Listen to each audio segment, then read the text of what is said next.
கர்த்தருடைய பரிசுத்த நாமத்துக்கு ஸ்தோத்திரமும் துதியும் கனமும் மகிமையும் எப்போதும் உண்டாகட்டும். இந்த நல்ல 8ஆம் மாதம் 8ஆம் தேதியை காண செய்த தேவாதி தேவனுக்கு கொடான கோடி ஸ்தோத்திரம்.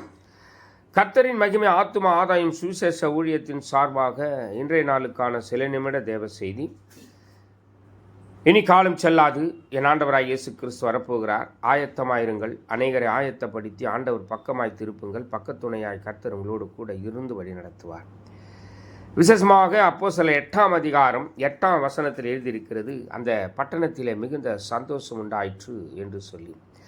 சமரியா பட்டணத்தில் உள்ள அந்த ஜனங்கள் சந்தோஷம் மகிழ்ச்சி அடைந்தார்கள். அதுபோல மலையில் மேல் இருக்கிற பட்டணம் நீங்கள். கர்த்தர் உங்களுக்கு சந்தோஷத்தையும் மகிழ்ச்சியும் கொடுப்பார்.